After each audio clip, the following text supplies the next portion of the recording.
Həmişə siz gələrsiniz. Sağ olun, badəm inşallah. Uşaqlar əyləşirik, amma sakit olmaq şərtilə. Yaxşı, tamamdır. Bayramınız mübarək olsun. Hoş gəlmişsiniz hamınız. Bugün Tacəddinimizin doğum günüdür. Neçə yaş oluyor? 30 yaş. Mövlüdü mübarək olsun. Allah yerini behişt eləsin ki, inanırıq ki, onun yeri cənnətdir. Digər şəhid bağlarımız kimi, o bizim qəhrəmanımızdır. Allah bütün şəhidlərimizə rəhmət eləsin. Siz gözəl, dəyərli, qeyrətli analarınıza ömür versin, canınızı sağlam eləsin. Siz yaşadıqca, siz onları bax beləcə təmtəraqla yaşada biləsiniz. Sağ olun, təşəkkür edirik. Həmişə diqqət yetirirsiniz, gəlirsiniz, əziyyət çəkirsiniz, bizim bax bu bir balalarımızı sevindirirsiniz və onlara milli vətənpərvərlik ruhunu aşılayırsınız. Vətənpərvərlik siz anaların timsalındadır. Çox sağ olun, təşəkkür edirik. Bizim dəyərli, gözəl, əziz analarımız. Allah sizi var eləsin, Allah sizə can sağlıq versin. Sağ olun. Uşaqlar Sizi bir yanıma dəvət edeyim.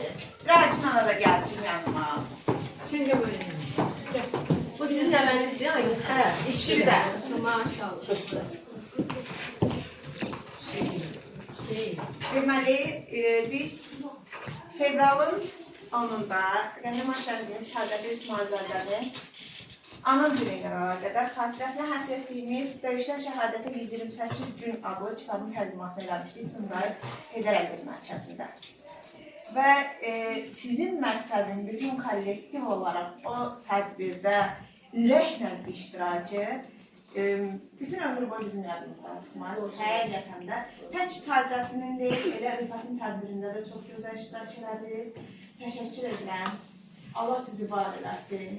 Çox sağ olun. Və o səhnədə də biz Tacəddinin tədbirində sırf istədik ki, Tacəddinin öz təhsil aldığı məktəblərin çıxışı olsun yalnız.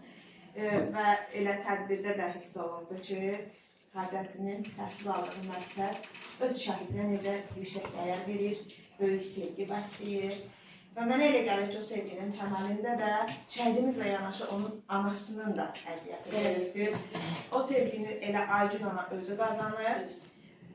Və inanın ki, o tədbirdən sonra mən deyim ki, Aygün ananın bir günü belə sizin məktəblə bağlı ideya fikirləşməkdən, sizə yeni bir sürpriz necə eləyə bilərəm ki, mən o müəllimlərin mənim övladıma qarşı elədiyi o yüksək sevginin əvəzini az da olsa qaytarmış olum deyə düşündü. Və bugün burada sizin üçün bir neçə sürprizimiz var. Onlardan biri elə məhz Tacəddinin 30 yaşını ona dəyər verən məktəbin müəllimlərindən, uşaqlarına bir yerdə qeyd etməsidir ki, bu tof hədiyyəsi Tacəddin adından sizədir. Həm bu cür çərşənbəmizə təsadüf eləyib, həm də Tacəddin Aygün anıya Novruz bayram hədiyyəsi idi. Bugün də bizim hədiyyələrimiz Tacəddindən sizə. Sağ olun, çox sağ olun. Təşəkkür edirəm.